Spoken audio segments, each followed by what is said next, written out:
With me now is Heritage Foundation Senior Legal Fellow Hans von Spakovsky. It's great to have you back on. Okay, we've got Hunter Biden out with a new book. He claims he wouldn't do it again, getting paid a lot of money to sit on the board of that Ukrainian gas company, even though he had no energy sector experience, because he claims partisan politics. Really? He's yet to divest his 10% stake in a Chinese equity fund, like his father said he would. Do you believe him here?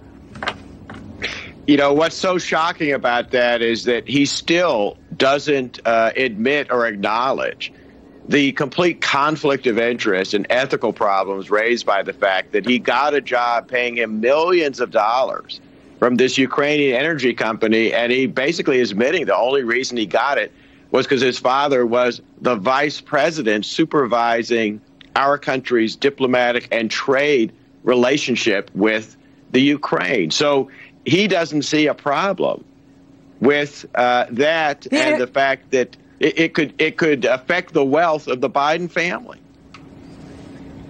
He's also claiming, Hunter Biden is claiming in his new book, that he's, quote, not like Eric Trump or Donald Trump Jr., that Hunter is saying he got where he is at on his own. If that were true, then why does Hunter Biden then turn around and say, quote, the Biden last name was considered gold by that Ukraine gas firm, and that having the name Biden at that Ukraine company was, quote, an FU to Russian President Vladimir Putin?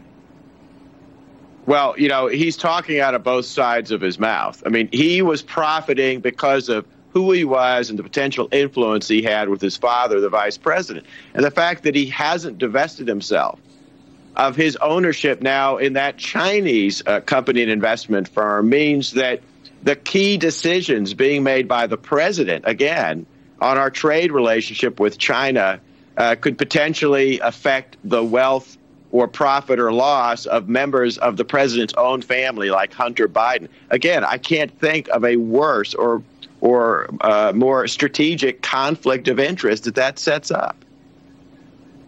Yeah, even the State Department under President Obama was concerned about it. Officials in the State Department said there were conflicts of interest here.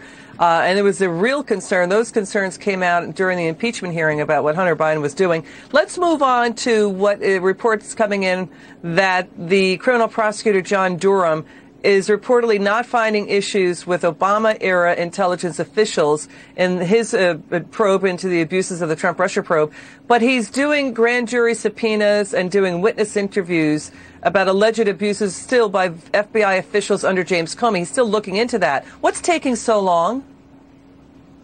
Well, we don't really know. I mean, on the one hand, it could be because this was such a complex scheme and he's got to investigate and talk to a lot of people. On the other hand, you know, it might raise questions about, is he getting all of the resources he needs to thoroughly investigate that? But unfortunately, he's not commenting, so we don't know which of those two is true. Yeah, former President Trump has been frustrated, releasing a statement asking, where is John Durham? Durham's investigation has now lasted longer than the Mueller probe.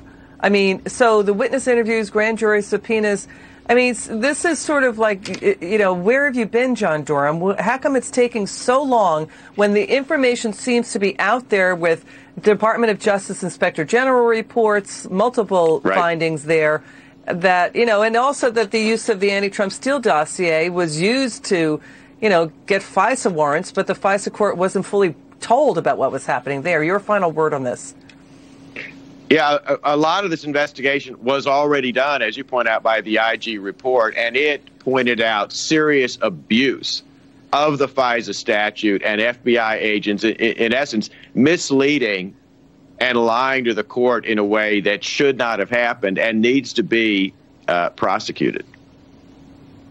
All right, Hans von Spakovsky, thanks for joining us. We really appreciate it. Come back soon. Coming up.